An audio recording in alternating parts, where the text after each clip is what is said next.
દક્ષિણ ગુજરાત યુનિવર્સિટીના ગુજરાતી વિભાગે આજે એક પ્રકલ્પ હાથ ધર્યો છે કે જેથી અભ્યાસક્રમ સાથે સંકળાયેલા વિવિધ મુદ્દાઓની આપ સૌ સાથે ચર્ચા થઈ શકે અને આપ આપની સમયની અનુકૂળતા અનુસાર આમાંથી પસાર થઈ શકો, એકથી વધુ વાર પસાર થઈ શકો અને વિષયને સ્પષ્ટ રીતે સમજી શકો.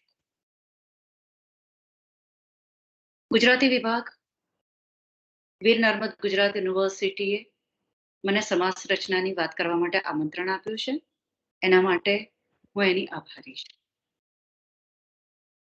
મિત્રો, સમાસ રચનાની જે વાત છે, તમે સ્કૂલ સમયથી સમાસ ભણતા આવ્યા છો. તમને ખબર છે કે બે શબ્દો ભેગા થયા હોય એને તમે સમાસ કહો છો. તમને કેટલાક સમાસ બહુ સ્પષ્ટ રીતે સમજાયેલા છે કે દ્વંદ્વ સમાસ આવે તો તમને ખબર હોય છે.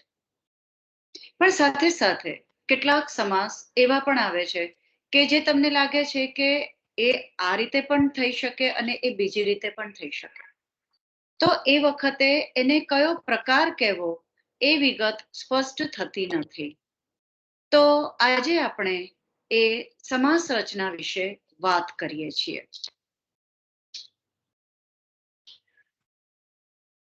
ઘણા બધા પુસ્તકોમાં, ઘણા બધા પ્રશ્નપત્રોમાં એવા કેટલાક સમાસ અપાયેલા જોયા છે અથવા પૂછાયેલા પણ જોયા છે કે જે ખરેખર સમાસ છે જ નહીં.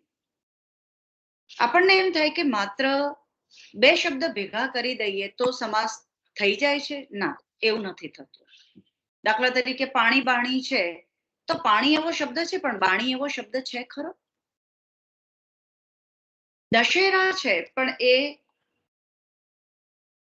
ખરેખર હિન્દી દશહરા ઉપરથી આવ્યું છે. ત્યાં એ સમાસ છે પણ ગુજરાતીમાં એ સમાસ નથી.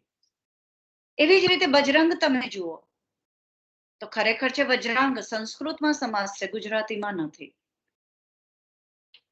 તો તમને એમ થાય કે તો પછી આ લાગ લગાટ છે, પાણી બાણી છે, દોડા દોડીમાં તો બંને શબ્દ છે, ધન દોલત એમાં પણ બંને શબ્દ છે, તો એ સમાસ નથી. આપણે એના વિશે એક તો વાત કરીશું. બીજી એ વાત આવે છે કે સમાસ છે એવી ખબર પડી પણ કયો પ્રકાર ગણવો. કે દાખલા તરીકે હૈયાફાટ છે તો આપણે અત્યાર સુધી એવું ભણ્યા છીએ કે જેનું બીજું પદ ક્રિયાવાચી નામ હોય એને ઉપપદ કહેવાય. તો હું એનું હૈયું ફાટવું એમ કરી અને ઉપપદ સમાસ કરું કે હૈયું ફાટી જાય તેવું કરી અને બહુવ્રીહી એવો કોઈ સમાસ કરું. હવે નવજાત એવો શબ્દ છે તો હું નવ જ્ઞાતિઓ એમ કરી અને દ્વિગુ સમાસ કરું કે નવું જન્મેલું એમ કરી અને કર્મધારય સમાસ કરું. ઘણી વખત એવું થાય કે એકથી વધારે વખત વિગ્રહ થતો હોય કે નવરંગ છે તો નવનો અર્થ શું કરવો? સંખ્યાવાચી ગણવો કે વિશેષણ ગણવો? તો આવા અનેક પ્રશ્નો આપણી સામે છે. તો એના માટે મારે તમને સૌથી પહેલા એ બાબત તરફ ધ્યાન દોરવાનું કે ભાષામાં આપણે અનેક રીતે શબ્દો બનાવતા હોઈએ છીએ. આજે દાખલા તરીકે તમને કોઈ ધર્મ શબ્દનું વિરોધી આપવાનું કે તો તમે અધર્મ આપોઆપ બનાવી લેશો. બરાબર છે, કારણ કે તમને ખબર છે કે તમે અ લગાવી અને વિરોધી બનાવી શકો છો. અને એના લીધે થઈને ક્યારેક એવું બને કે કોઈક શબ્દનો વિરોધી ન આવડતો હોય. દાખલા તરીકે નિપુણ છે, નથી વિરોધી એ વખતે સૂચતું, તો તમે એક વખત અનિપુણ પણ વિચારી લો અથવા તો કોઈને કહી દો કે એ તો અનિપુણ છે, તો લાગે કે કંઈક જુદું કહેવાય છે પણ શું કહેવા માંગ્યું છે સમજાઈ જાય. તો આપણે આવી રીતે નવા નવા શબ્દો બનાવતા હોઈએ છીએ અને અનેક રીતે નવા શબ્દો બનાવીએ છીએ. તમને નાના બાળકોની જોડે જ્યારે વાત કરતા હોઈએ છીએ ત્યારે આપણે એમને પૂછીએ છીએ કે બિલાડી કેવી રીતે બોલે છે? એ કહે છે મિયાઉ મિયાઉ. હવે મિયાઉ શબ્દનો કોઈ અર્થ છે જ નહીં, પણ આપણને જે સંભળાયું એને આપણે ત્યાં આગળ મૂકવાની કોશિશ કરીએ છીએ, શબ્દ બનાવીએ છીએ. આપણે હમણાં મેં તમને કીધું કે આપણે વિરોધી શબ્દ બનાવ્યો તો આપણે ક્યાંક રવાનુકારી શબ્દનો પ્રયોગ કરીએ છીએ, ક્યાંક દ્વિરૂક્તનો પ્રયોગ કરીએ છીએ, ક્યાંક અંગસાધક પ્રત્યયનો પ્રયોગ કરીએ છીએ, ક્યાંક સમાસની રચના કરીએ છીએ. જુદી જુદી રીતે આપણે શબ્દોને ઘડીએ છીએ. હવે જે આપણે ભણ્યા છીએ એમાં ક્યાંક એવો પણ પ્રશ્ન લાગે છે કે રવાનુકારી અને દ્વિરુક્ત તો એક જ છે અને કેટલેક અંશે સમાસ પણ દ્વિરુક્ત પ્રયોગ જ છે, પણ એમાં કેટલાક તફાવત છે. તમે જો અહીંયા આગળ આપણે રવાનુકારી કે ભાઈ ચકલી ઉડી તો ફર રવાનુકારી છે, અથવા તો હોડી સરકી સરળ કરતી આગળ વધી, હાથમાંથી ગ્લાસ છૂટ્યો અને ખન્ન કરતો પછડાયો. તમે જો આ રવાનુકારી છે, અવાજ તમને બતાવે છે, તમે સાંભળી શકો છો એ અવાજને, સમજી શકો છો, પણ એ દ્વિરુક્ત પ્રયોગ નથી. પણ તમે અહીંયા આગળ જ્યારે જુઓ છો કે ટપ ટપ, તો તમને ખ્યાલ આવે કે પાણીનો અવાજ છે. થરથર ક્રિયાવાચી છે, ઠંડીમાં ધ્રુજે છે, થરથર. ઝળહળ આંખથી થતો અનુભવ છે. તો અહીંયા આગળ ટપ એવા રવાનુકારીને તમે દ્વિરુક્ત પ્રયોગમાં મૂક્યો છે. થર એનો 2 વખત તમે ઉચ્ચાર્યું છે. જળ હળ 2 વખત છે. તો બધા જ રવાનુકારી દ્વિરુક્ત હોય છે એવું નથી હોતું, તો બધા જ દ્વિરુક્ત રવાનુકારી હોય છે એવું પણ નથી હોતું. દાખલા તરીકે તાજુ માજુ તો દ્વિરુક્ત પ્રયોગ છે. દોડાદોડી આપણે આગળ પણ વાત કરી, આગળ હું તમને એ બતાવીશ કે દોડાદોડી કેમ સમાસ નથી અને દ્વિરુક્ત પ્રયોગ છે. કે વાહ વાહ, તો 2 શબ્દ તમે લીધા. તાજુ માજુમાં તો ચલો તમને એમ થાય કે ભાઈ તાજુ શબ્દનો અર્થ છે પણ માજુનો કોઈ અર્થ નથી, પણ વાહ વાહ દોડાદોડી તો દોડવું ન તો બંનેનો અર્થ છે, પણ 2 શબ્દો એ એક સાથે આવ્યા, બંનેના અર્થ છે, તો પણ એ સમાસ નહીં થાય. તો આપણે એ વસ્તુને સહેજ સમજીએ કે જ્યારે રવાનુકારી શબ્દો કહીએ છીએ તો મોટે ભાગે બધા એવું સમજે છે કે રવ એટલે સાંભળવું અને કાનથી જે આપણને પકડાય છે એ જ શબ્દો રવાનુકારી છે. તો એવું નથી. હા, એવા શબ્દોની સંખ્યા ખૂબ મોટી છે, માટે આપણે એ ગ્રુપને રવાનુકારી શબ્દો કહ્યા છે. પણ તમે કાનનો જેટલો ઉપયોગ કરો છો એવી જ રીતે તમારા આંખના અનુભવને કે જીભના અનુભવને કે નાકના અનુભવને તમે અનુભવો છો. એ શબ્દોનો કોઈ જ અર્થ નથી. એ પરસેવે રેબઝેબ થઈ ગયો એમ તમે જ્યારે કહો છો કે એને ગલીપચી થાય છે, કે કશું કેમ કે તીખું તમતમતું ખાવું છે, તો એ જે તમતમતું છે એ તમારો જીભનો અનુભવ છે, કાનનો અનુભવ નથી. પણ તેમ છતાં એ અનુભૂતિને વ્યક્ત કરી છે અને એને આપણે રવાનુકારી શબ્દોના જૂથમાં ગણીએ છીએ. બરાબર છે. અને કેટલી બધી ક્રિયાઓ એ બધી બહુ ખટપટ કરે છે. ઊંચું મૂકવું, નીચું મૂકવું, ને એ ખટપટ ઉપરથી આપણે ષડયંત્ર સુધી ખટપટ ઉપર પહોંચી ગયા છીએ. વરસાદ ઝરમર ઝરમર પડે છે, એક જે અનુભૂતિ છે, તો એને આપણે રવાનુકારી શબ્દોમાં તરીકે એને મૂકીએ છીએ. અને સંજ્ઞા તરીકે, વિશેષણ તરીકે, ક્રિયા વિશેષણ, એ આખી એક અલગ ચર્ચા થઈ શકે એટલી એની વિગતો છે. દ્વિરુક્ત પ્રયોગો કોને કહીએ છીએ? કે જે 2 વખત ઉચ્ચારાય છે અથવા 2 શબ્દો સાથે ઉચ્ચારાય છે. બરાબર છે. એ જોડીમાં જ ઉચ્ચારાય છે. પણ એમાં કેવું હોઈ શકે કે દાખલા તરીકે આસપાસ, તો આસપાસમાં શું છે કે પાસનો અર્થ છે, બીજા પદનો અર્થ છે, પણ પહેલા પદનો કોઈ અર્થ નથી. તો પાણી બાણીમાં પહેલાનો અર્થ છે, બીજાનો કોઈ અર્થ નથી. એને મારામારી કરી તો એ કોઈ ત્રીજો જ અર્થ લઈને આવે છે. કાળું ધોળું, નવા જૂની, કંઈક જુદા અર્થ લઈને આવે છે. તો દ્વિરુક્ત પ્રયોગો જે છે એનું મૂળભૂત કાર્ય જે છે એ કોઈક અનુભૂતિની અભિવ્યક્તિ આપણે એમાં મૂકીએ છીએ. તો આપણને એમ થાય કે એ સમાસ નથી.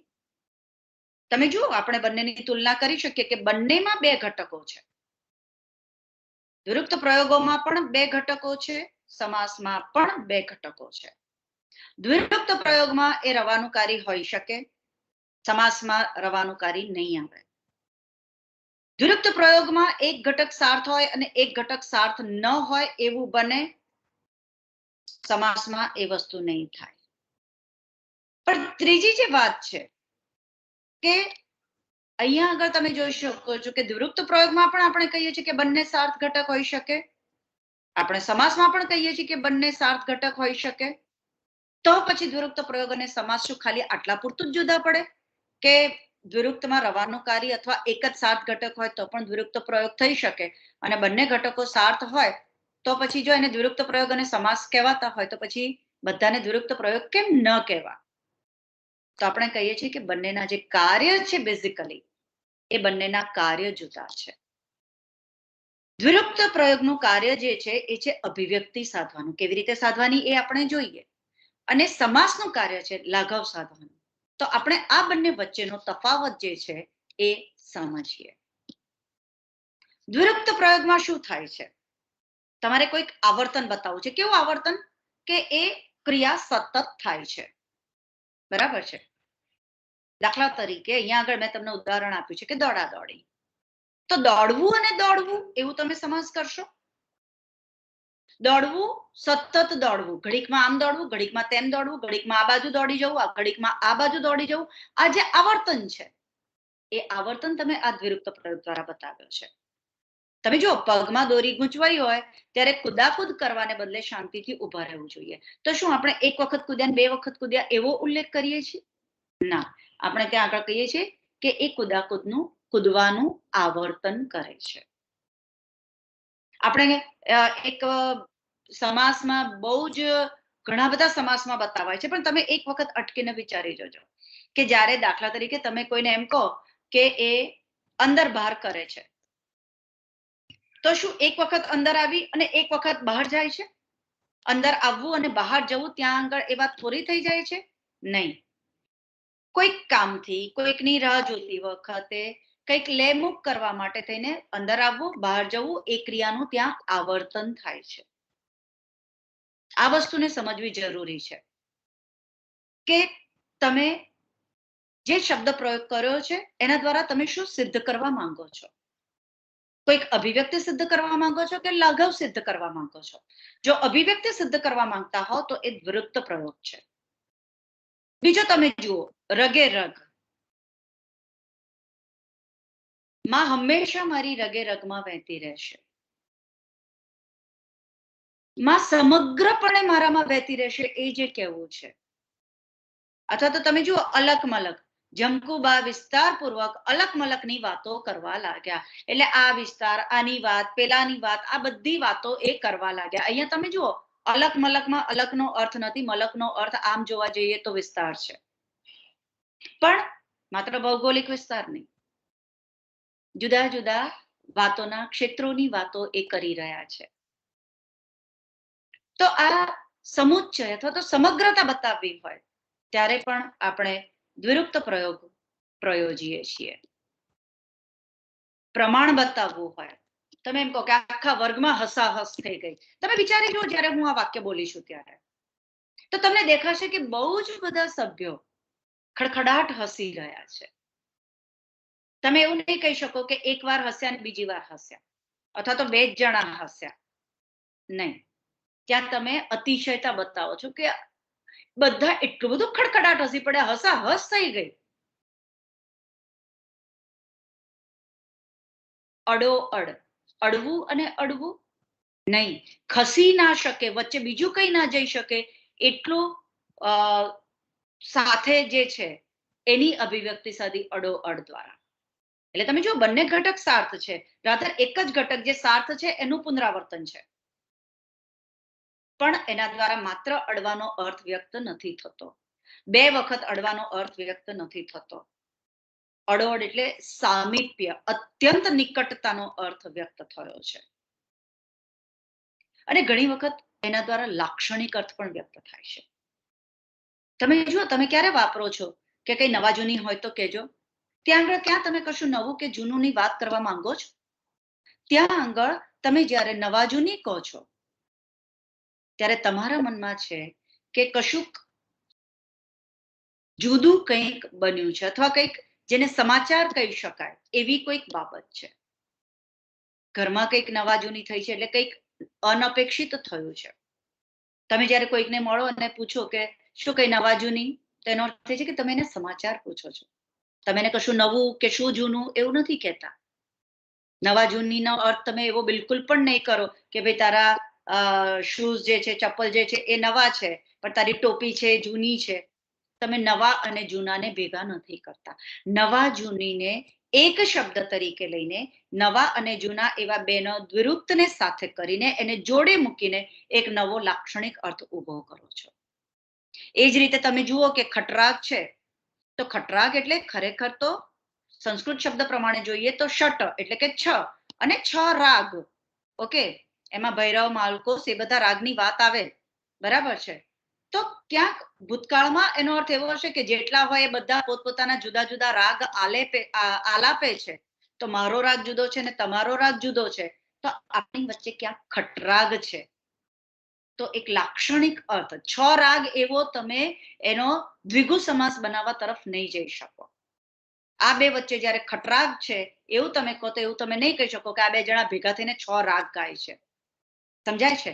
તો ત્યાં આગળ એ શબ્દોના એના દ્વારા કોઈક અભિવ્યક્તિ સધાય છે, અને જ્યારે અભિવ્યક્તિ સધાય છે ત્યારે એ દ્વિરુક્ત પ્રયોગ છે. તમે જુઓ, રાતોરાત વિશેષ અર્થ લઈને આવ્યો, રાતોરાત બાંધકામ થઈ ગયું, એટલે કે ખૂબ ઝડપથી. રાતે અને રાતે નહીં, ખાલી રાતે રાતે જ કામ થાય છે નહીં. રાતોરાત એટલે હજી જાણે એમ કે તમે સૂઈ ગયા અને હજી ઉઠ્યા એટલા સમયમાં તો કશુંક થઈ ગયું છે. તો એક ઝડપનો અર્થ તમે એના દ્વારા સાંભળો છો. અથવા કાનો કાન, તો તમે ડાબા અને જમણા બે કાને સાંભળ્યું એવું તમે નથી કહી રહ્યા. એને કાનો કાન સાંભળ્યું એટલે એને પોતે સાંભળ્યું, એને કન્ફર્મેશન કરવું છે કે મેં મારા કાનો કાન સાંભળ્યું છે.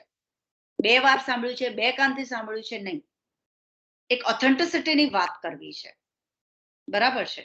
તો ત્યાં આગળ આપણે કાનોકાન શબ્દ વાપર્યો, ને આ તો તમને કેટલાક ઉદાહરણ આપી રહી છું કે જેના કારણે તમને ખ્યાલ આવે કે કેવા કેવા પ્રકારની અભિવ્યક્તિ આપણે સાધીએ છીએ. આવર્તન છે, સમગ્રતા છે, પ્રમાણ છે, લાક્ષણિકતા છે, કઈક વિશેષ અર્થ છે, અને ઇવન અર્થ દ્વિરુક્તિ છે. ધન દોલત, તો ધનનો એક અર્થ છે, દોલતનો બીજો એ જ અર્થ છે, પણ ધન સંસ્કૃત શબ્દ છે, દોલત ફારસી શબ્દ છે. તો ધન અને દોલત બંને સાર્થ ઘટક છે, પણ એ સમાસ નથી. તમે એમ નહીં કહી શકો કે એ ધન અને દોલત કમાયો. ધન અને દોલત બંને એક જ વસ્તુ છે. એવી જ રીતે એમ કે છોકરી એકદમ ગોરી ચિટ્ટી છે, તો ગુજરાતી કે હિન્દીમાં જેને ગોરી કહેવાય છે અને પંજાબીમાં ચિટ્ટી કહેવાય છે. તો બે જુદી ભાષાના પણ સમાનાર્થી છે એવા શબ્દોને સાથે મૂક્યા છે. અને આવા અનેક શબ્દો છે. તો દેખીતી રીતે તમને સમાસ લાગે, પણ એ ખરેખર સમાસ ના હોય. વિરુદ્ધાર્થી એ ક્યારનો ઉપર નીચે થાય છે. તમે જુઓ, એ ઉપર નીચે થાય છે એટલે એકવાર ઉપર જઈ અને એક નીચે આવ્યો છે એવું નથી, એકવાર નીચે આવીને ઉપર ગયો છે એવું નથી, પણ એનું આવર્તન બતાવવું છે. ભાઈ શું કામ ઉઠબેસ કરે છે? ચડું. તમે જુઓ કે તમે આ શબ્દોને ક્યાં વાપરો છો. ભાષા માટે એક વાત હંમેશા તમે યાદ રાખજો કે એક ભાષક તરીકે તમારી સૂઝ તમે ખૂબ નાના હતા ત્યારથી, એટલે કે 1 વર્ષ 1.5 વર્ષના હતા ત્યારથી તમારી ભાષાની સૂઝ કેળવાવા લાગી છે. તો કોઈ બી શબ્દ જ્યારે તમે વાપરતા હો, કોઈ બી વાતને તમારે સમજવી હોય, તો એક ભાષક તરીકે પહેલા તમારી જાતને તમે પૂછો કે આને હું કેવી રીતે વાપરું છું, આ હું કેવી રીતે સમજું છું. કોઈ મને આ શબ્દ વાપરીને કહેશે તો હું એનો શું અર્થ મારા મગજમાં આવે છે. તમે કહો કે રમેશ ચડ ઉતર કરે છે, તો તમે એમ કહેશો કે રમેશ ચડે છે અને રમેશ ચડ્યો અને રમેશ ઉતર્યો? નહીં, રમેશ વારંવાર ચડે છે અને ઉતરે છે. ભલે એ 2 વાર હોય, 4 વાર હોય કે 5 વાર હોય, પણ એક કરતા વધારે વાર છે, અને માટે તમે એને કહો છો કે એ ચડ ઉતર કરે છે. બરાબર છે. તો દ્વિરુક્ત પ્રયોગ જે છે એના દ્વારા તમે અભિવ્યક્તિ સાધી શકો. પણ સમાસ જે છે એમાં પણ અભિવ્યક્તિ સધાય છે, પણ ટૂંકામાં, લઘવ. આ એની બહુ જ મહત્વની બાબત છે. તમારે જે કોઈ પણ પદ છે, વાક્ય છે, એને તમારે ટૂંકાવવા છે, અને ટૂંકાવવા માટે શું કરીએ છીએ? જે બિનજરૂરી પુનરાવર્તન છે એને ટાળીએ છીએ. અને આ બહુ સહજ બાબત છે કે આપણે જ્યારે ભાષક તરીકે વાત કરતા હોઈએ, તો દાખલા તરીકે તમે કોઈકને કહો કે તે જવાબ લખ્યો, તો સામે એવું નહીં પૂછે કે મેં કયો જવાબ લખ્યો એવું તું પૂછે છે. ખાલી એટલું જ કહેશે કયો. એ કહેશે કે સમાસની ટૂંક નોંધ, હા લખી છે, ના નથી લખી. આપણે શું કરીએ છીએ કે જેટલી વિગત ખબર છે એ વિગતને નથી બોલતા. જ્યાં લાગે કે તમે નહીં બોલો તો ચાલશે, અર્થની તકલીફ નહીં થાય, એવી બાબતોને આપણે ટાળીએ છીએ. તો પુનરાવર્તન ટાળીએ છીએ, વિભક્તિ પ્રત્યય ટાળીએ છીએ, સંયોજકો ટાળીએ છીએ. શેના માટે? લાઘવ માટે. અને ત્યારે જે રચના થાય છે એને આપણે સમાસ કહીએ છીએ. બિનજરૂરી પુનરાવર્તન અથવા સંયોજક કેવી રીતે ટાળીએ છીએ? તો તમારી સામે વાક્યો છે. દાદાએ ખેતરેથી આવીને હાથ ધોયા. દાદાએ ખેતરેથી આવીને પગ ધોયા. હવે તમે જુઓ, દાદાએ ખેતરેથી આવીને ધોયા, આ એનું એ જ છે. બરાબર છે? તો એક ભાષક તરત જ કહેશે કે જે વાત કહેવાઈ ગઈ છે એને ફરીથી કહેવાની જરૂર નથી. અને કાં તો પછી એવી રીતે કહો કે એનું બિનજરૂરી પુનરાવર્તન ના થાય. તો આપણે આને કઈ રીતે મૂકીએ છીએ? દાદાએ ખેતરેથી આવીને હાથ અને પગ ધોયા, એવું એક વાક્ય આપણે કહી શકીએ. એટલે ત્યાં આગળ શું કર્યું? હાથ અને પગ વચ્ચે સંયોજક મૂક્યા. વાક્યોના વધારાના ઘટકોને ટાળવા માટે થઈને સંયોજક ઉપયોગી થયું. અને આપણને લાગે કે નહીં, હું અહીંયાથી અને પણ કાઢી નાખીશ તો પણ આ જ અર્થ સમજાશે. આ વસ્તુ બહુ મહત્વની છે કે અર્થભેદ નહીં થવો જોઈએ, અથવા તો ગેરસમજ નહીં થવી જોઈએ જ્યારે સમાસ આપણે બનાવતા હોઈએ ત્યારે. તો આપણે કહી શકીએ કે દાદાએ ખેતરેથી આવીને હાથ પગ ધોયા. તો જ્યારે તમે આ વાક્ય સાંભળો કે દાદાએ ખેતરેથી આવીને હાથ પગ ધોયા, ત્યારે તમારું મગજ બરાબર સમજે છે કે દાદાએ ખેતરેથી આવીને હાથ ધોયા, દાદાએ ખેતરેથી આવીને પગ ધોયા. તો તમારું ભાષક તરીકે તમારું મગજ જે સમજે છે એ આખું વાક્ય છે. પણ તમને જે આપવામાં આવ્યું છે અથવા તો તમે જે આપો છો એમાં બિનજરૂરી બાબતોને ગાળી નાખો છો અને ત્યારે જે રચના થાય છે એ સમાસ થાય છે. તમે જુઓ, અહીંયા આગળ આપણે વિભક્તિ પ્રત્યય, નામયોગી આ બધાને ટાળ્યા છે. મ્યાનમારમાં સરકારે ફેબ્રુઆરીમાં આંગ સાન સૂકીને તેમના પદ પરથી ભ્રષ્ટ કર્યા. હવે તમે જુઓ અહીંયા આગળ કે પદ પરથી ભ્રષ્ટ કર્યા, એના બદલે આપણે ત્યાં આગળથી સમાસ કરી દઈએ કે આંગ સાન સૂકીને પદભ્રષ્ટ કર્યા. તો તમે શું કર્યું? તમને ખબર છે કે પરથી એવો પ્રયોગ જો કાઢી લેવામાં આવશે તો પણ આ જ વસ્તુ સમજાશે કે ભ્રષ્ટ કર્યા છે એટલે ક્યાંકથી ભ્રષ્ટ કર્યા છે. એના કોઈક સ્થાન હતું. તમે જો, સ્થાન ભ્રષ્ટ શબ્દ પણ એટલે જ આવે છે. બરાબર છે? બીજું વાક્ય તમે જુઓ, કહેવાય છે કે ભગતસિંહને રાષ્ટ્ર પ્રત્યેનો પ્રેમ વારસામાં મળ્યો હતો. પ્રત્યેનો તમે કાઢી નાખો છો, તમને શબ્દ સમજાય છે રાષ્ટ્રપ્રેમ. તો પ્રત્યેનો કાઢતા કોઈ ગેરસમજ કે કશુંક ન સમજાય, કંઈક સંદિગ્ધતા પ્રવેશે એવું કશું જ નથી થતું.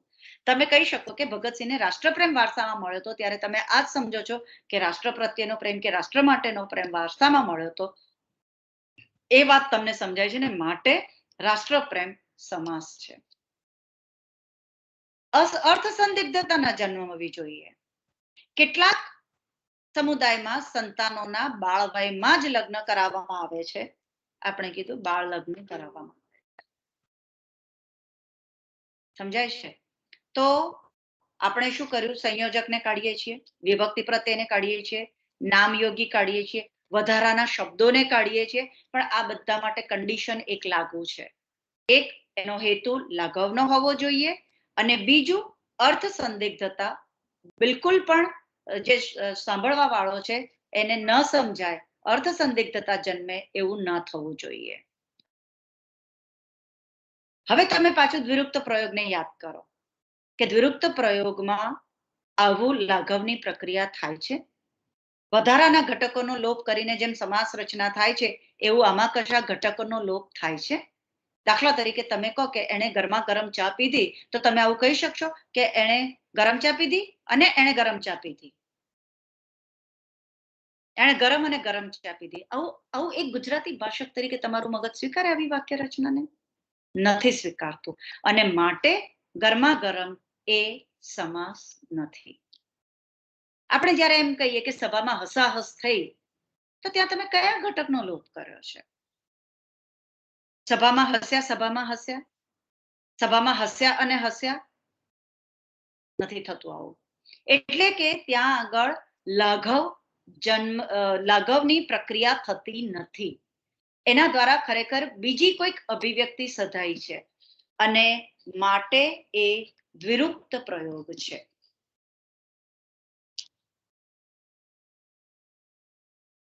હવે બીજી વાત આવે કે લાઘવ હોય તો હંમેશા સમાસ હોય એવું જરૂરી છે? દાખલા તરીકે તમે કહો છો કે આને મા બાપે કેવા ખરાબ સંસ્કાર આપ્યા હશે, તો ત્યાં આગળ તમે ખરાબ માટે તમે એમ કહો કે આને કેવા કુસંસ્કાર મળ્યા હશે, તો ત્યાં તમે લાઘવ કર્યું, પણ એને આપણે સમાસ કહી શકીએ ખરા? એની પ્રતિભા ખૂબ પ્રભાવિત કરે એવી હતી, એનો પ્રતાપ. તો તમે તાપને, વિશેષ તાપને પ્રતાપ એમ જ્યારે કહો છો ત્યારે લાઘવ કરો છો, પણ અહીંયા આગળ લાઘવની પ્રક્રિયા થાય છે, અને એટલે જ અંગ સાધક પ્રત્યય અને સમાસ વચ્ચે અનેક વાર સમસ્યાઓ ઊભી થાય છે. અને એનું બીજું એક કારણ એવું પણ છે કે સંસ્કૃતમાં એને સમાસ ગણાતા હતા, પણ ગુજરાતીમાં આપણે અંગ સાધક પ્રત્યયોને અલગ ગણીએ છીએ. એટલે તમને ક્યાંક પ્રાદિ તત્પુરુષ અથવા તો બહુવ્રીહી એવા સમાસના નામ મળે છે, પણ એ ક્યાં આગળ છે? સંસ્કૃતમાં છે, ગુજરાતીમાં નથી. ગુજરાતીમાં આ પ્રત્યયો આપણે સમાસ અને પ્રત્યયને અલગ કરેલા છે. ત્યાં આગળ પણ તદ્ધિત હતું, સંસ્કૃતની વ્યવસ્થા જુદી છે, ગુજરાતીની વ્યવસ્થા જુદી છે. તો તમે સંસ્કૃતમાં જ્યારે એમ કહો છો કે અધર્મ આવ્યો, ઓકે, તો અધર્મ જે ધર્મ નથી તે, તો એને હું નય બહુવ્રીહી કહી શકું? નહીં કહી શકાય, કારણ કે અ જે છે એ પૂર્વ પ્રત્યય છે. સંસ્કૃતમાં એ સમાસ છે, ગુજરાતીમાં એ સમાસ નથી. ગુજરાતીમાં અને પૂર્વ પ્રત્યય કહીએ છીએ જે અભાવનો, વિરુદ્ધાર્થનો અર્થ બતાવે છે. સપરિવાર બોલાવ્યા છે, સંસ્કૃતમાં એ સમાસ થઈ શકે, ગુજરાતીમાં સ દ્વારા તમને સહનો અર્થ મળે છે, અને માટે એ સમાસ નથી, અંગ સાધક પ્રત્યય છે. તો હવે પ્રશ્ન એ આવે કે સમાસ અને અંગ સાધક પ્રત્યય આ બંનેને અલગ કેવી રીતે કરવા? તો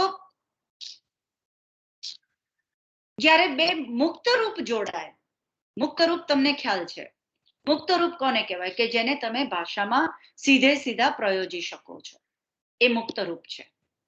સુખ અને શાંતિ, તો સુખને પણ તમે વાપરી શકો છો અને શાંતિને પણ વાપરી શકો છો, તો એ સમાસ છે. પણ એક મુક્ત રૂપ હોય અને અન્ય નિબદ્ધ રૂપ હોય. આ જે નિબદ્ધ રૂપ છે એ અંગ સાધક પ્રત્યય છે. તમે જ્યારે સુપુત્ર કહો છો તો સુને તમે એકલું ભાષામાં નહીં વાપરી શકો. દાખલા તરીકે તમારે એમ કોઈને કહેવું હોય કે તમારો અવાજ બહુ સરસ છે, તો તમે એમ નહીં કહી શકો કે તમારો અવાજ શું છે, બરાબર છે? તો એને તમે એકલા નથી વાપરી શકતા, માટે એ નિબદ્ધ રૂપ છે, અને એ આવી રીતે શબ્દની આગળ અથવા પાછળ લાગી શકે છે. તમને ખ્યાલ છે કે આપણે પૂર્વ પ્રત્યય અને પર પ્રત્યય અને અંતઃ પ્રત્યયની વાત કરીએ છીએ, જ્યારે સમાસમાં બે શબ્દોના જોડાવાની વાત હોય છે, એમાં પૂર્વપદ અને પરપદની વાત કરીએ છીએ, પણ આવી રીતે નિયત નથી કે અ તો આગળ જ લાગશે, સુ તો આગળ જ લાગશે, ઈ તો પાછળ જ લાગશે. તો એવું જ્યારે થાય છે, એ પૂર્વ પ્રત્યય છે કે પર પ્રત્યય છે, એવું એટલે કે નિબદ્ધ રૂપ છે, તો એ અંગ સાધક પ્રત્યય છે. હું માનું છું કે હવે તમને રવાનુકારી શબ્દ, દ્વિરૂક્ત પ્રયોગ, અંગ સાધક પ્રત્યય અને સમાસ, આ ચારની રચના જુદી છે, ચારેના હેતુ અલગ છે, એનો તમને ખ્યાલ આવ્યો હશે. હવે આપણે આપણી સમાસ રચના ઉપર આવીએ. સમાસ રચના એટલે આપણે એક વસ્તુ સ્પષ્ટ થઈ ગઈ કે એ લાઘવની પ્રક્રિયાને કારણે જન્મે, આપણે એને રચીએ છીએ. બીજી મહત્વની વાત એ છે કે એમાં બે મુક્ત રૂપની રચના થાય છે. હવે આ જે બે મુક્ત રૂપ છે, એ બે મુક્ત રૂપ કેવા છે? કે જેમાં બે નામ, બે વિષય, એટલે કે બંને આમ તો એમ આપણે એક વસ્તુ ધ્યાનમાં રાખવી જરૂરી છે કે સમાસ રચના હંમેશા માત્ર બે પદની જ રચના નથી હોતી, બે થી વધુ પદની રચના હોઈ શકે. દાખલા તરીકે તમને કોઈક એમ કે એ તન મન ધનથી સેવા કરે છે, તો ત્યાં તન મન ધન 3 પદ આવ્યા અને આવા ઘણા બધા શક્ય છે. બરાબર છે. તો એ બધા જ પદ નામ હોઈ શકે, વિશેષણ હોઈ શકે અથવા ધાતુ હોઈ શકે, બે સંજ્ઞા હોઈ શકે, એક નામ અને એક વિશેષણ હોઈ શકે, એક નામ અને એક ધાતુ હોઈ શકે. અને આપણે જ્યારે આ રચનાને વર્ણવવી હોય ત્યારે આપણે પૂર્વપદ અને ઉત્તરપદ કહીને આપણે વર્ણવતા હોઈએ છીએ. કે દાખલા તરીકે મારે કેવું હોય કે શુભારંભ છે, આ ઘટનાનો શુભારંભ થયો, તો શુભ આરંભ, તો શુભ જે છે એ વિશેષણ છે, આરંભ જે છે એ સંજ્ઞા છે.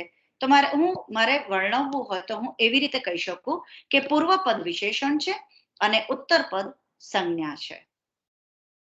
બરાબર છે. તો મહદઅંશે આપણે બે પદની વાત સતત એ રીતે એટલા માટે કરીએ છીએ કારણ કે 3 કે 4 પદ વાળા સમાસ પ્રમાણમાં અત્યંત જૂજ છે.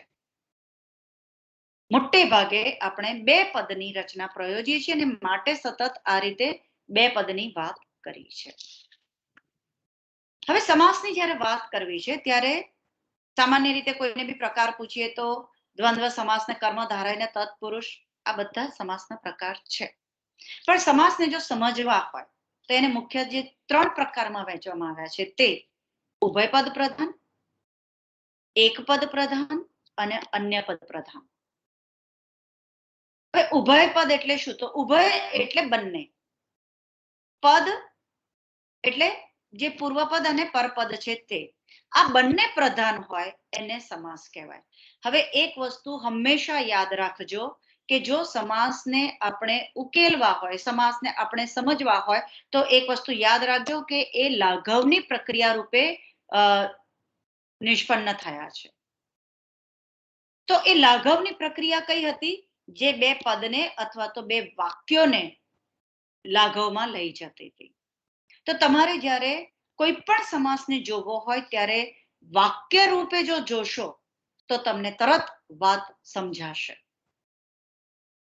ઘણી બધી જગ્યાએ તમને થતું હશે કે આ સમાસ કર્મધારય છે કે બહુવ્રીહી છે, આ સમાસ ઉપપદ કહેવાશે કે બહુવ્રીહી કહેવાશે. ઘણી બધી જગ્યાએ નથી સમજાતું કે એને તમે તત્પુરુષ કહો કે ઉપપદ કહો કે બીજો કોઈ સમાસ કહો. તો એ વખતે આ જે આપણે હવે સમજવું છે એ વિભાવ તમને વાતને સ્પષ્ટ કરી આપશે. ઉભય પદ પ્રધાન એટલે શું? તો કે બંને પદ પ્રધાન છે. પણ બંને પદ પ્રધાન હોવું એટલે શું? કેવી રીતે નક્કી કરવું કે બંને પદ પ્રધાન છે કે કોઈ એક જ પદ પ્રધાન છે કે એક પણ પદ પ્રધાન નથી? તો તમારે એ જે સમાસ છે એને તમારે વાક્યમાં વાપરી જોવાનું. અને વાક્યમાં વાપરો ત્યારે ખાસ કરીને ક્રિયાપદ સાથે એને તમે જોડી જુઓ. તમારી સામે એક વાક્ય છે, ભૂરા દાદા અતિથિઓની તન મન ધનથી સેવા કરતા. હવે આપણો સમાસ તમને ખબર છે, તન મન ધન. બરાબર છે. હવે હું આને વાક્યમાં જોઉં છું, શું કરું છું? એ સમાસના 3 ઘટકો મેં છૂટા પાડ્યા, તન મન અને ધન. હવે એને મારે જોવું છે, પેલું પુનરાવર્તન ટાળવાની જે વાત છે એ મને મળે છે. ભૂરા દાદા અતિથિઓની તનથી સેવા કરતા. ભૂરા દાદા અતિથિઓની મનથી સેવા કરતા. ભૂરા દાદા અતિથિઓની ધનથી સેવા કરતા. તમે જો 3 વાક્ય એક આગવા અલગ વાક્ય તરીકે તમે ભાષામાં પ્રયોજી શકો એ પ્રકારે છે. એટલે કે 3 ઘટક સીધે સીધા પરિસ્થિતિ સાથે, ક્રિયાપદ સાથે સંકળાયેલા છે અને માટે એ 3 પદ પ્રધાન છે. અને બધા જ પદ જ્યારે પ્રધાન હોય ત્યારે આપણે એને ઉભયપદ પ્રધાન સમાસ કહીએ છીએ. ગુજરાતી ભાષામાં એક છે દ્વંદ્વ સમાસ. પણ એક પદ પ્રધાન સમાસ કોને કહેવાય? કે વાક્ય તરીકે જે પરિસ્થિતિ સાથે, જે ક્રિયા સાથે વાત થાય છે એ સમાસના બધા જ પદ એની સાથે ન જોડાતા હોય. એક જ પદ જોડાતું હોય અને જે રહી ગયેલું પદ છે એ પેલા સમાસના બીજા પદ સાથે જોડાયેલું હોય, કોઈ પણ રીતે જોડાયેલું હોય. આપણે જે વાત કરી કે એક સમાસની રચના કરવા માટે આપણે વધારાના ઘટકોને ટાળીએ છીએ, તો એવા કોઈ પણ ઘટકથી એ જોડાયેલા હોય પણ બેમાંથી એક જ હોય એને એકપદ પ્રધાન સમાસ રચના કહેવાય. કેવી રીતે? દાખલા તરીકે તમે આ ઉદાહરણ જુઓ કે રઘનાથ ભટ્ટના ઘર પાસે ઘોડાગાડી આવીને ઊભી રહી. આ એક આપણું ગુજરાતી વાક્ય છે. હવે તમે એમ કહો કે ત્યાં તો રઘનાથ ભટ્ટના ઘર પાસે ઘોડા આવીને ઊભી રહી. તમે કહેશો આવું ના થાય, તમારે ઘોડા કેવું હોય તો આવીને ઊભો રહ્યો કેવું પડે, ને ઘોડા તો બહુ વચન થાય, ઘોડા આવીને ઊભા રહ્યા એવું કેવું પડે, પણ નહીં, એ સમાસ નથી. તો બીજું વાક્ય તમે વિચારી જુઓ કે શું છે, ત્યાં તો રઘનાથ ભટ્ટના ઘર પાસે ગાડી આવીને ઊભી રહી. તમને થાય કે હા, આ વાક્ય બરાબર છે, આ વાક્ય ચાલે. તો હવે આપણે શું કર્યું કે ગાડી આવીને તો ઊભી રહી, પણ કઈ ગાડી? જે ઘોડા દ્વારા ખેંચાતી હતી તે ગાડી. આપણે આ ઘોડા શબ્દ જે છે એ ગાડી શબ્દને અધીન છે. ક્રિયાપદ સાથે ગાડી શબ્દ જોડાયેલો છે, ઘોડા શબ્દ જોડાયેલો નથી. એટલે કે ગાડી શબ્દ એ પ્રધાન છે, ઘોડા શબ્દ પ્રધાન નથી. એટલે કે આ એકપદ પ્રધાન સમાસ છે. મુખ્યમંત્રી શ્રી એ ભવનના ઉદ્ઘાટન માટે આવવાના હતા. તો તમે એવું કહી શકો કે મુખ્ય એ ભવનના ઉદ્ઘાટન માટે આવવાના હતા? તમે એવું કહી શકશો કે મંત્રી એ ભવનના ઉદ્ઘાટન માટે આવવાના હતા. તો મંત્રી સાથે ભાઈ કયા મંત્રી? તો કે જે મુખ્ય છે તે. તો મુખ્ય મંત્રી એવો તમે સમાસ જ્યારે કરો છો ત્યારે મુખ્ય શબ્દ મંત્રીને અધીન છે અને મંત્રી શબ્દ જે છે એ પરિસ્થિતિ અથવા ક્રિયા સાથે જોડાયેલો છે અને માટે મંત્રી એ પ્રધાન છે, મુખ્ય એ પ્રધાન નથી, માટે એ એકપદ પ્રધાન સમાસ છે. તો તત્પુરુષ છે, કર્મધારય છે, એ જે સમાસ છે એ એકપદ પ્રધાન સમાસ છે. અને એટલે જ્યારે તમને ક્યાંક કન્ફ્યુઝન થતું હોય કે આ તત્પુરુષ છે કે બહુવ્રીહી છે, તો એ વખતે તમારે જોવાનું થશે કે એ એકપદ પ્રધાન છે કે અન્ય પદ પ્રધાન છે. અન્ય પદ પ્રધાન કોને કહીએ? તો જે સમાસ પ્રયોજાયો હોય એના જે પણ ઘટકો છે. મેં તમને કીધું કે આપણે સતત બે પદની વાત કરીએ છીએ, તો બંને પદમાંથી એક પણ પદ પરિસ્થિતિ કે ક્રિયા સાથે સીધું જોડાતું ન હોય અને જે ખરેખર મહત્વ ધરાવતું હોય એ પદ સમાસનો હિસ્સો ન હોય. અને એટલે સમાસના પદ કરતા અન્ય પદ પ્રધાન છે, તો એને આપણે અન્ય પદ પ્રધાન સમાસ કહીએ છીએ. કેવી રીતે? તો આપણે કહીએ કે કોરોના જીવલેણ રોગ સાબિત થયો. તો તમે જો એવું નથી કહી શકતા કે કોરોના જીવ રોગ સાબિત થયો. તમે એવું પણ નથી કહી શકતા કે કોરોના લેણ રોગ સાબિત થયો. ના જીવનું મહત્વ છે, ના લેણનું મહત્વ છે. પણ એ બંને કોની સાથે જોડાયેલા છે? તો કે છે રોગ સાથે. જીવલેણ શું છે? રોગ છે. અને કોરોના રોગ સાબિત થયો એ અર્થભાષક સમજે છે. તો ના જીવનું મહત્વ છે, ના લેણનું મહત્વ છે. એ સંજોગોમાં જીવલેણ એ અન્ય પદ પ્રધાન સમાસ થયો. ગુલાબ વાવાઝોડાને કારણે 3 દિવસ મુશળધાર વરસાદ પડશે. તો તમે જુઓ, એમને તમે વિચારી જુઓ, મુશળધાર તો તમારા મગજમાં સીધો વરસાદ એવો શબ્દ આવશે. મુશળધાર દ્વારા એકલો અર્થ તમે નથી આપી શકતા, તમને એની સાથે કશું જોઈએ છે. તો બહુવ્રીહી છે, અવ્યયી ભાવ જે છે એ આવા અન્ય પદ પ્રધાન સમાસ છે. તો તમે જ્યાં ક્યાંક પણ કન્ફ્યુઝ થાવ કે આ સમાસ કયો છે, એક કરતા વધારે પ્રકાર લાગે છે, તો તમે ભાષક તરીકે જુઓ કે તમે એનો અર્થ શું સમજો છો. તમે એના બધા જ પદને મહત્વના તમને લાગી રહ્યા છે? એક પદ મહત્વનું લાગી રહ્યું છે કે બેમાંથી એક કે નહીં કોઈક અન્ય પદ જ મહત્વનું લાગી રહ્યું છે? તો એના આધારે તમે સમજી શકશો કે એ સમાસ કયો છે. હવે આપણે સમાસના આપણા જે પ્રચલિત પ્રકાર છે, જાણીતા પ્રકાર છે, જે પ્રચલિત એટલે બધા જ પ્રકાર પ્રચલિત જ છે, પણ તમે જેને સમજો છો એ પ્રકારની વાત કરીએ તો દ્વંદ્વ સમાસ જે છે, તો એની ખાસિયત એ છે કે એમાં સમાન વ્યાકરણી મોભો ધરાવતા બે મુક્ત રૂપો જોડાય છે. આ માત્ર દ્વંદ્વ સમાસમાં જ થશે કે એમાં બંને કાં તો વિશેષણ હોય, બંને કાં તો સંજ્ઞા હોય, બંને ધાતુ હોઈ શકે, વ્યાકરણી મોભો સરખો હશે. અને એટલું જ નહીં, જોડાયા પછી સમગ્ર પદનો મોભો એનો એ જ રહે. એટલે કે તમારે એમ કેવું હોય કે રામ સીતા વનમાં ગયા, તો ત્યાં આગળ રામ વનમાં ગયા, રામ એ કર્તા છે, સંજ્ઞા છે, સીતા એ પણ સંજ્ઞા છે, કર્તા છે, અને બંને જોડાય છે અને જે સમાસ બને છે, તો રામ સીતા વનમાં ગયા એ સમાસ પણ કર્તાના મોભા તરીકે જ પ્રયોજાશે. અને એ બંને વનમાં ગયા એની સાથે સમાન સંબંધે જોડાયેલા છે, તો એને આપણે દ્વંદ્વ સમાસ કહીએ છીએ. અને આપણે જાણીએ છીએ કે એના વિગ્રહ આવી રીતે અને, કે, અથવાથી થઈ શકે છે.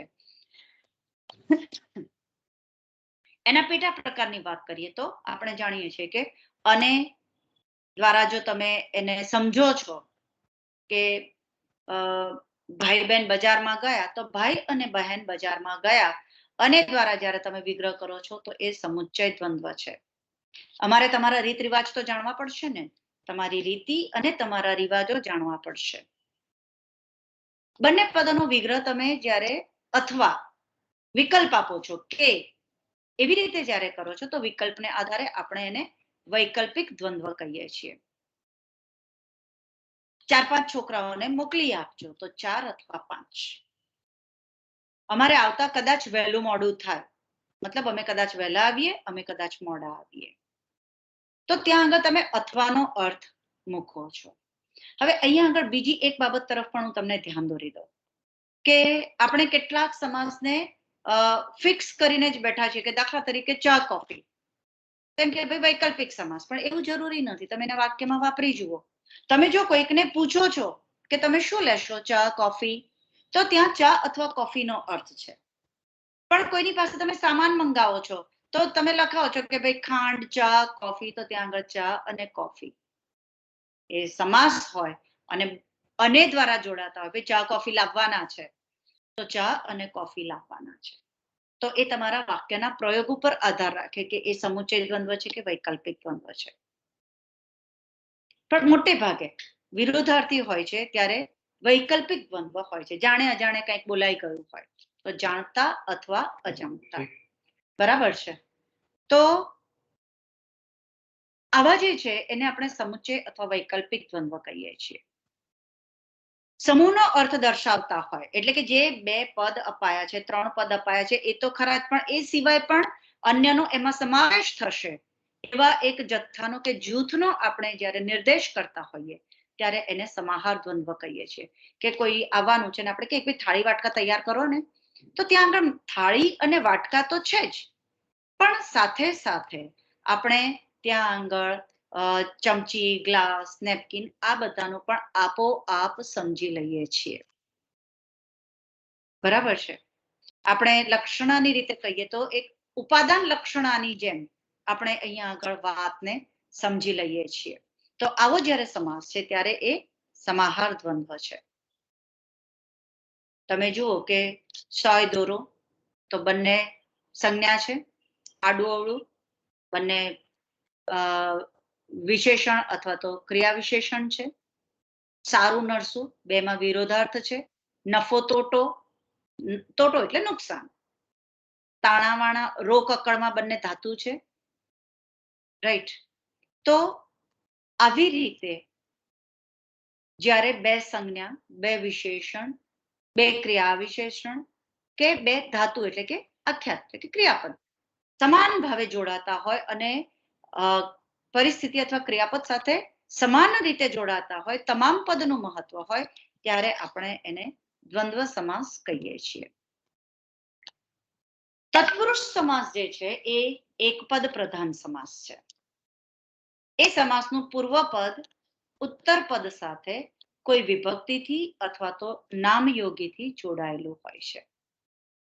આમ જોવા જઈએ તો સંસ્કૃત સમાસની રીતે આપણે જો જોઈએ તો કર્મધારય સમાસ પણ તત્પુરુષનો જ હિસ્સો છે. મધ્યમ પદલોપી સમાસ પણ તત્પુરુષ સાથે સંકળાયેલો છે. એટલે તમને જોજો કે ઘણી વખત તમને કન્ફ્યુઝન એટલા માટે થતું હોય છે કે કર્મધારયમાં પણ કોઈક વિભક્તિ પ્રત્યય આવતો હોય અથવા ઉપપદમાં પણ વિભક્તિ પ્રત્યય આવતો હોય, અને એટલે આપણને એમ થાય કે તો પછી આપણે તત્પુરુષ સમાસ કેમ ન કહી શકીએ, બરાબર છે. તો એનું મૂળ કારણ આપણે સંસ્કૃત પાસેથી એના પેટા પ્રકારોને લીધા છે, પણ એમાંથી કેટલાકને આપણે મુખ્ય પ્રકારો તરીકે જોઈએ છીએ. તો તત્પુરુષ સમાસને આપણે હવે ગુજરાતીમાં એ રીતે જુદા પાડી શકીએ કે જ્યારે એમાં વિભક્તિ પ્રત્યય ઉમેરવો અનિવાર્ય બનતો હોય ત્યારે આપણે એને, એટલે કે નામયોગી વિભક્તિ પ્રત્યય અને નામયોગી એવું કશુંક આપણે જ્યારે ઉમેરતા હોઈએ ત્યારે એ તત્પુરુષ સમાસ છે. હવે વિભક્તિ પ્રત્યેની જ્યારે વાત કરતા હોઈએ તો આપણને ખબર છે કે સંસ્કૃતમાં 8 વિભક્તિ હતી, પણ 8મી સંબોધન વિભક્તિની વાત આપણે નથી કરતા.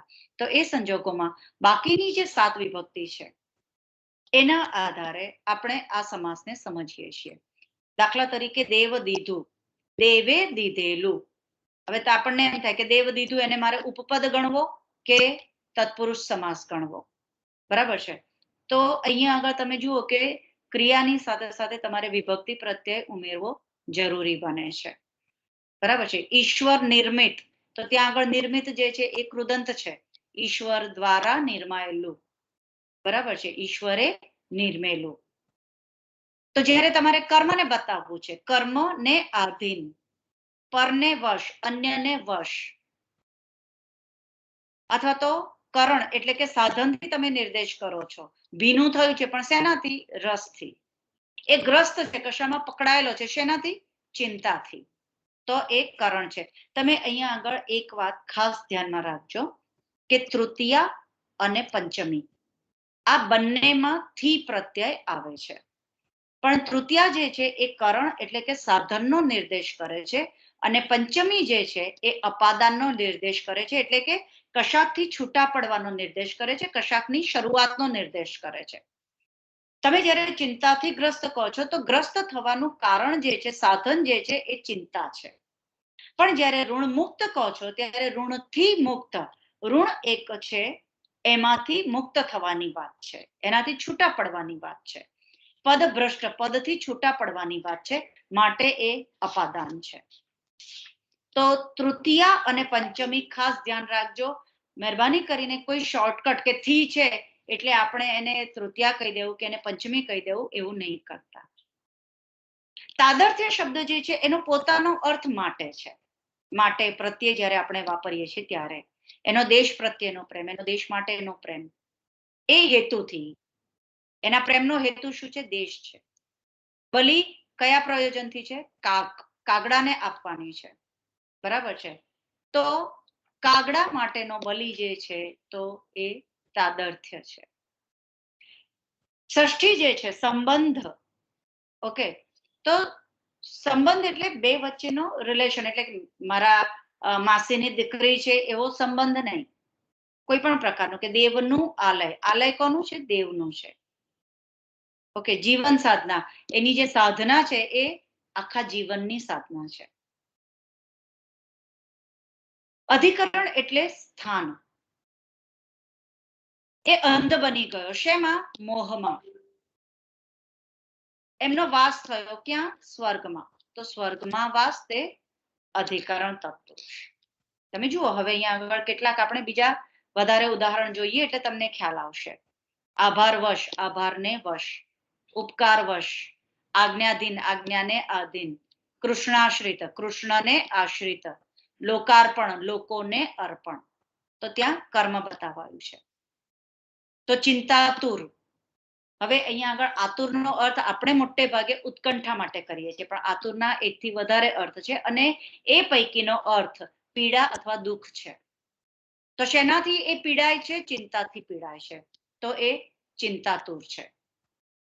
શ્રમયુક્ત, યુક્ત એટલે જોડાયેલું, જે શ્રમ સાથે જોડાયેલું છે તે. આદરયુક્ત, આદર સાથે જોડાયેલું છે તે. રોગગ્રસ્ત, જેમ ચિંતાગ્રસ્ત જોયું એવી રીતે રોગગ્રસ્ત, રોગ દ્વારા પકડાયેલું. તો એ પકડાયો છે એ રોગ છે, એનું કારણ, એનું સાધન. આશ્ચર્ય મુગ્ધ, આશ્ચર્યથી મુગ્ધ. ઉત્સાહ સંપન્ન, ઉત્સાહથી સંપન્ન. ધનાઢ્ય, ખૂબ બધું છે, શું છે એની પાસે? ધન. ગુણાઢ્ય, શું છે એની પાસે? બહુ બધું ગુણ.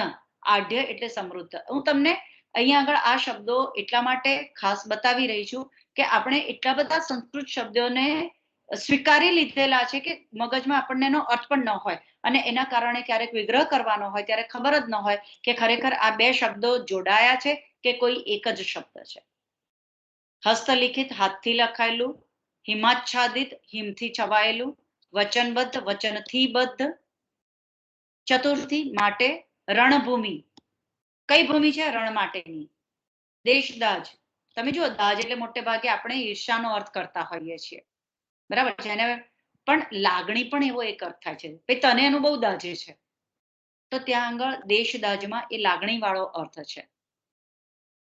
પહેરવેશ, પહેરવા માટેનો વેશ. શાસન વ્યવસ્થા, શાસન માટેની વ્યવસ્થા. તો આ જે છે એને તમારે સમજવું હોય ત્યારે તમે એમાં માટે એવું નામયોગી ઉમેરો છો, તો એ તત્પુરુષ છે. અપાદાન, છૂટા પડવું. અંકુશ થી મુક્ત, ચિંતાથી મુક્ત, કર્તવ્યથી ભ્રષ્ટ. ગર્ભમાંથી જ શ્રીમંત, ગર્ભથી ચ્યુત, તો એ પંચમી છે. સૂર્યનો ઉદય, સત્યનો આગ્રહ, દેહનો અંત. હવે તમે જુઓ, મેં હમણાં કીધું એમ કે તમારે સંસ્કૃત શબ્દોને સમજવા પડે. હવે રામાયણ છે તો રામાયણ સમાસ છે, એવો ખ્યાલ ક્યારે આવે કે જ્યારે તમને ખબર હોય કે ત્યાં આગળ રામ વત્તા અયન. કયું અયન? જે તમે ઉત્તરાયણમાં કે દક્ષિણાયનમાં વાપરો છો એ જ અયન. અને અયન એટલે એ ગતિ, એ ફરવું, એ પ્રવાસ. તો રામની જે આખો પ્રવાસ છે એ જે છે એ રામાયણ છે. વિશ્વાધાર, વિશ્વનો આધાર. બાંધકામ, બાંધવાનું કામ. ત્યાં બાંધકામ ચાલે છે, ત્યાં બાંધવાનું કામ ચાલે છે. મિલન સ્થાન, મળવાનું સ્થાન. અતિથિ સત્કાર, અતિથિનો સત્કાર. તો ત્યાં આગળ બે વચ્ચેનો સંબંધનો નિર્દેશ થયો છે. અધિકરણ તત્પુરુષ કોને કહીએ છીએ? તમે જુઓ છો કે પુરુષોમાં ઉત્તમ, ગૃહમાં પ્રવેશ. હવે વર શબ્દ જે છે એ પણ આવો જ છે. ગુજરાતીમાં વર શબ્દ જે છે એ લગ્ન કરનાર પુરુષ હોય તે વર રાજા અથવા તો પતિ, એવા માટે વર શબ્દ આપણે વાપરીએ છીએ. પણ સંસ્કૃતમાં વરનો અર્થ થાય છે શ્રેષ્ઠ.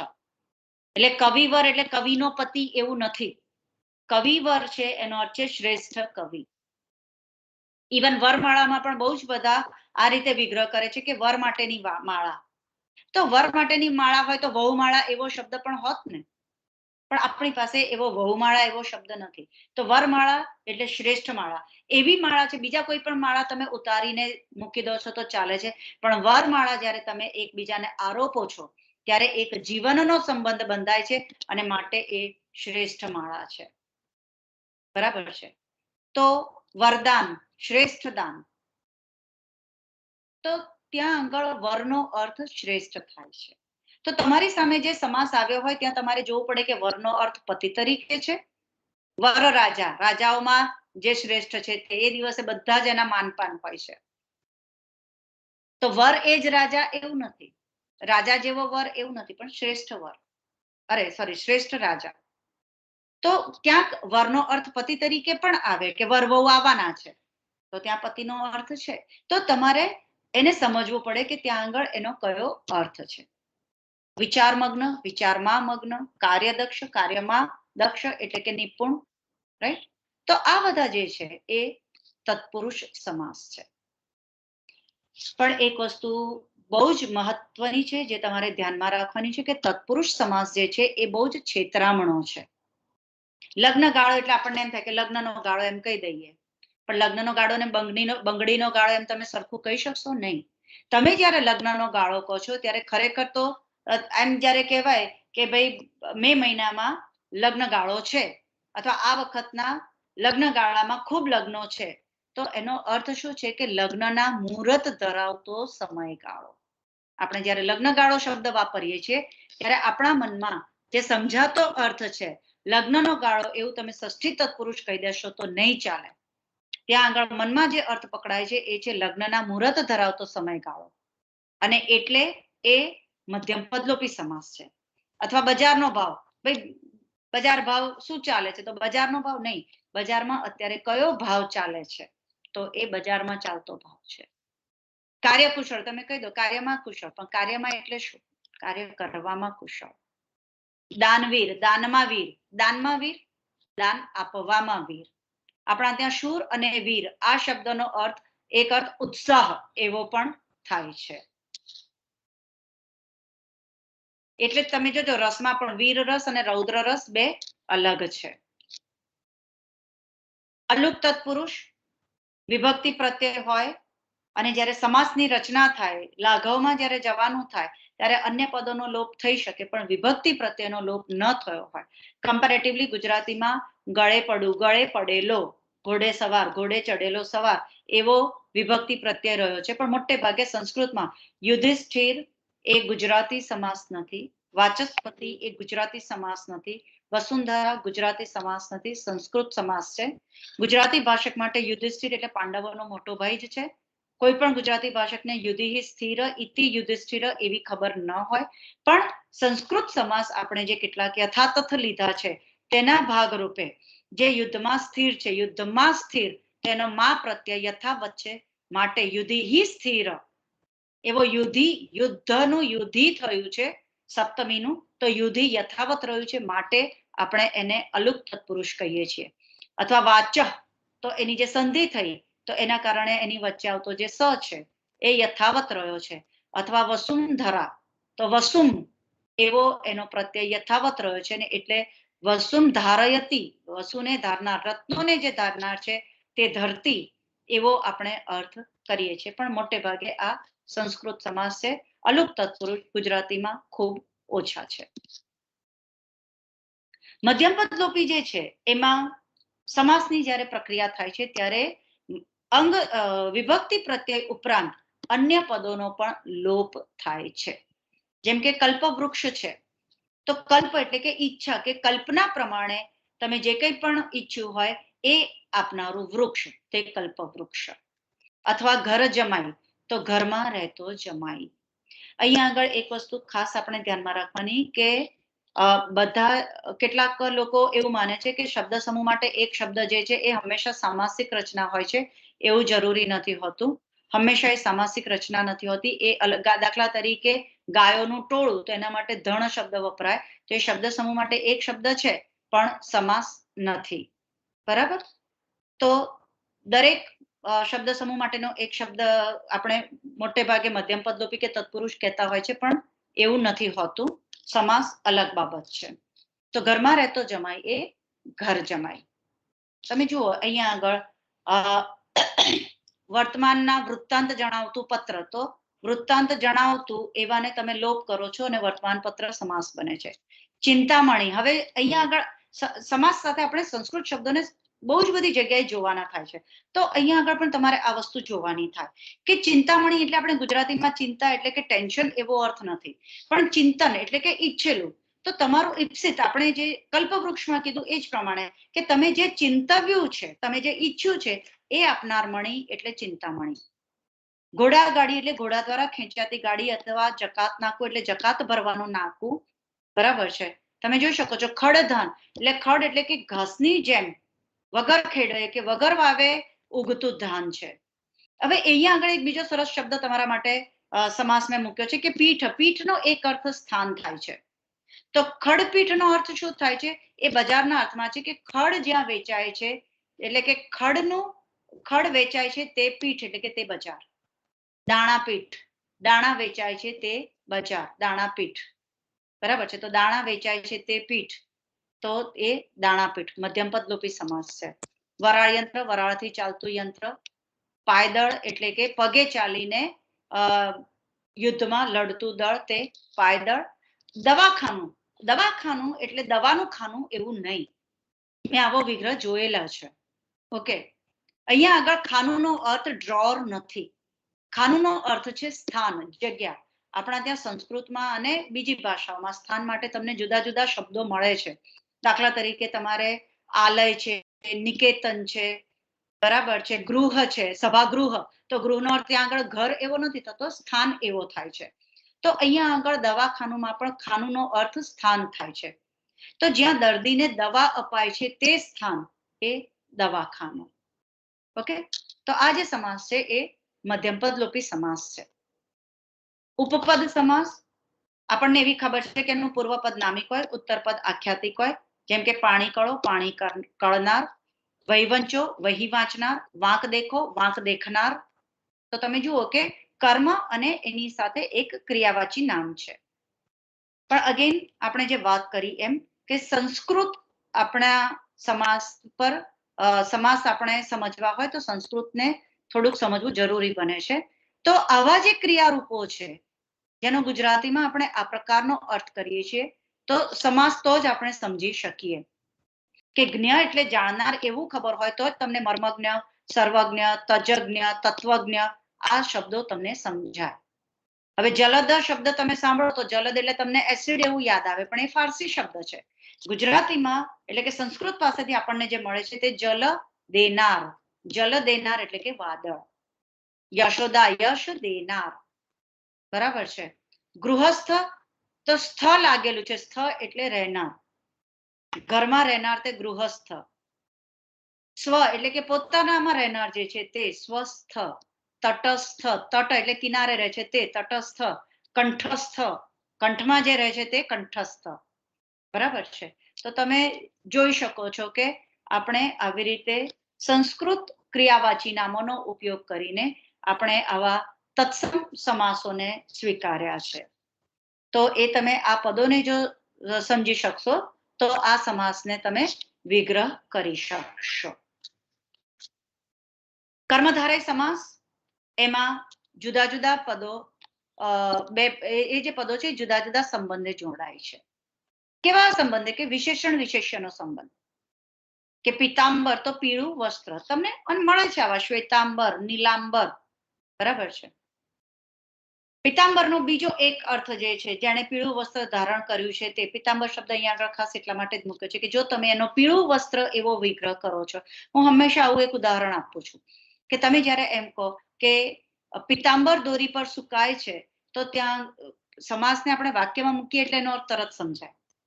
તમે એમ કહો કે પિતાંબર દોરી પર સુકાય છે તો તમે કોઈ સંજોગોમાં જેણે પીળું વસ્ત્ર ધારણ કર્યા છે તેવા કૃષ્ણ એવો અર્થ નહીં કરો. પિતાંબર દોરી પર સુકાય છે એનો અર્થ છે કે પીળું વસ્ત્ર દોરી પર સુકાય છે. પરમાત્મા, પરમ આત્મા. ઓકે, તો ત્યાં આગળ વિશેષણ વિશેષ્યનો સંબંધ છે. તો એવી રીતે તમે અલંકાર ભણ્યા છો એટલે તમને ઉપમેય અને ઉપમાન ખબર છે.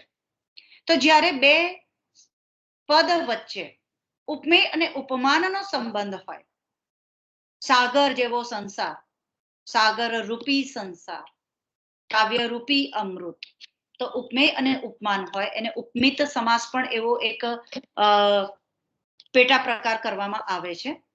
તો જ્યારે બે પદ વચ્ચે ઉપમેય અને ઉપમાનનો સંબંધ હોય ત્યારે જે સમાસ થાય છે એને પણ આપણે કર્મધારય સમાસ કહીએ છીએ. અને ઉપમાન અને સાધારણ ધર્મ કે દાખલા તરીકે આપણે કહીએ કે બાળકો મધ જેવું મીઠું બોલે છે. ઓકે, તો એમના બોલવાની વાત છે. કેવું બોલે છે તો કે મીઠું બોલે છે. આ મીઠું કેવું છે તો કે મધ જેવું. તો મધ જે છે એ ઉપમાન છે અને મીઠાશ એ સાધારણ ધર્મ છે. કૃષ્ણ ઘન જેવા શ્યામ છે તો ઘનશ્યામ.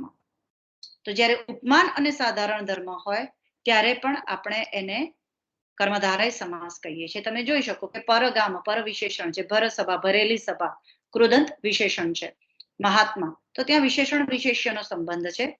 સિંહ જેવો નર કે મુખરૂપી અરવિંદ અથવા અરવિંદ જેવું કમળ જેવું મુખ, મુખચંદ્ર, જ્ઞાનદીપ, જ્ઞાનરૂપી દીપ, દીપક જેવું જ્ઞાન.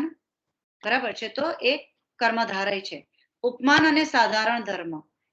ઘનઘોર, ઘન એટલે વાદળ અને ઘોર એટલે અંધારેલું. વાદળ જેવું કાળું, ઘનઘોર, ખારું ઊસ, ઊસ એટલે મીઠું, મીઠા જેવું ખારું. પવન વેગ, કેવો વેગ? પવન જેવો. બરાબર છે. ચીલ ઝડપે, તો ચીલ એટલે કે સમડી એ ઉપમાન છે અને ઝડપ એ એનો સાધારણ ધર્મ છે. તો આવો જ્યારે સમાસ હોય ત્યારે આપણે એને કર્મધારય સમાસ કહીએ છીએ. દ્વિગુ કર્મધારયનો જ એક પ્રકાર છે, પણ એનું જે પૂર્વપદ વિશેષણ જે છે એ સંખ્યાવાચી વિશેષણ હોય છે. પણ અહીંયા આગળ બહુ જ મહત્વની બાબત, આખું પદ હંમેશા એક વચનમાં પ્રયોજાશે અને એની સાથે તમે સમૂહ એવું જોડી શકશો. બધામાં જોડાય છે અનિવાર્યપણે એવું નહીં કહું, પણ મોટે ભાગે જોડાશે. ત્રિલોક 3 લોકનો સમૂહ, ષટકોણ 6 કોણનો સમૂહ. અને એટલે જ તમે જુઓ કે જ્યારે તમે દશાનન કહેશો ત્યારે તમે 10 માથાનો સમૂહ એવું નથી કહી શકતા. બરાબર છે. માટે એ દ્વિગુ નથી. એને તમે એક વચનમાં નથી વાપરી શકતા. માટે એ દ્વિગુ નથી. એની વાત આપણે પછી કરીએ છીએ.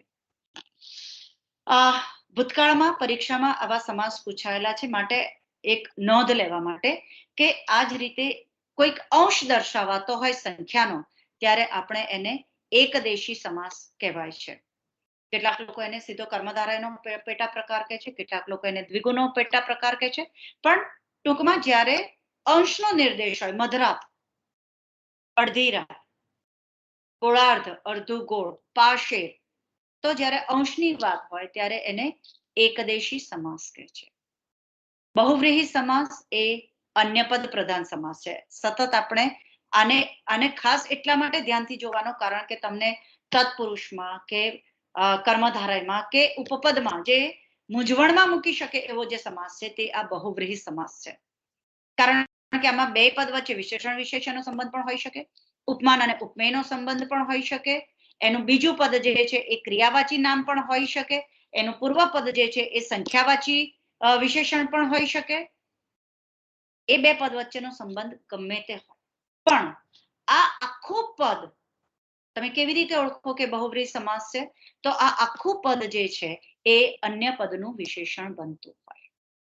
આપણે આગળ જોયું કે બહાર મુશળધાર વરસાદ પડતો હતો, તો તમે એમ નહીં શકો કે બહાર મુશળ પડતો હતો. તમે એવું પણ નહીં કહો કે બહાર ધાર વરસાદ પડતો હતો. હા, તમે એવું કહી શકશો કે બહાર વરસાદ પડતો હતો. તો મુશળધાર એ વરસાદનું વિશેષણ થયું. બંને વચ્ચે સંબંધ જે છે એ ઉપમેય ઉપમાનનો છે. કેવી ધાર? મુશળ જેવી ધાર. પણ મુશળધારને મુશળ જેવી ધાર કહી અને તમે કર્મધારય નહીં કહી શકો. કેમ? કારણ કે એ એક પદ પ્રધાન નથી, અન્ય પદ પ્રધાન છે. અન્ય પદ પ્રધાન છે માટે એ અન્ય કશાકનું વિશેષણ છે, અને માટે આપણે એને બહુવ્રીહી સમાસ કહીએ છીએ. ગજાનન, જેનું આનન એટલે કે મસ્તક ગજ જેવું છે તે, અથવા હૈયા ફૂટી, જેનું હૈયું ફૂટી ગયું છે તે.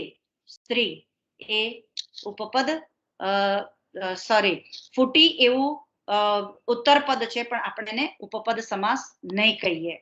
પણ એના દ્વારા અન્ય કોઈકનો નિર્દેશ થાય છે, માટે એ બહુવ્રીહી સમાસ છે. આ એક બાબત ખાસ ધ્યાનમાં રાખજો કે આપણા ત્યાં બહુ જ બધા, જેને આપણે વ્યક્તિગત નામ કહી શકીએ, આપણા પૌરાણિક પાત્રો, આપણા દેવી કે આપણા દેવતા, એ બહુવ્રીહી સમાસ રચના છે, પણ એ વિશેષણ તરીકે નહીં, પણ વિશેષ નામ તરીકે પ્રયોજાય છે.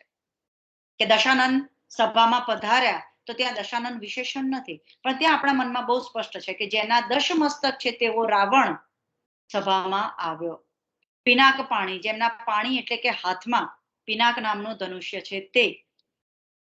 તો પણ ત્યાં આગળ આપણે એને શિવના કે અર્જુનના વિશેષણ તરીકે નથી વાપરતા, પણ ગણેશ કે લંબોદર કે મુરારી કે ગંગાધર એવા વિશેષ નામથી આપણે પ્રયોજીએ છીએ. તો સંસ્કૃતમાંથી આપણે એમને યથાતથ લીધા છે. ભાષાની રીતે જોઈએ તો એ બહુવ્રીહી સમાસ છે, અને આપણા પૌરાણિક કથાની રીતે કે બીજી રીતે જોઈએ તો એ વિશેષ નામ છે. કન્ફ્યુઝ જ્યારે થવાતું હોય છે તો મહાબાહુ એટલે મોટા બાહુ એવું તમે વિગ્રહ કરી દો તો નહીં ચાલે. કેમ? કારણ કે એ મહાબાહુ છે એમ કહેવાય છે, એટલે કે જેના બાહુ મોટા છે, એટલે કે શક્તિશાળી છે તે. નીલકંઠ એટલે નીલોકંઠ વિશેષણ અને વિશેષ એવું કહી શકાશે નહીં. જેનો કંઠ નીલો છે તે શિવ એવો અર્થ સમજાય છે. જડબા તોડમાં તોડને કારણે આપણે એને ઉપપદ સમાસ કહી શકીએ નહીં, પણ જે જડબું તોડે તેવું છે, જવાબ કેવું કંઈ, તો એ બહુવ્રીહી સમાસ છે. દશાંગ, 10 અંગ, 10 અંગનો સમૂહ એમ કહેવાશે? નહીં કહેવાય. તો ત્યાં આગળ દશાંગ ધૂપ કે એવું કશું જ્યારે કહેવાય છે, તો ત્યાં આગળ 10 વસ્તુઓ ભેગા થઈ અને એક વસ્તુ બનેલી છે. તો જે 10 અંગનું બનેલું છે તે એવો અર્થ આપણે એમાં વ્યક્ત કરીએ છીએ, અને માટે એ બહુવ્રીહી સમાસ છે. અવ્યયી ભાવ, પૂર્વપદ અવ્યય હોય, અને એ અવ્યય એટલા માટે છે કારણ કે એને જાતિ, વચન કે વિભક્તિના પ્રત્યય નથી લાગતા. બરાબર છે?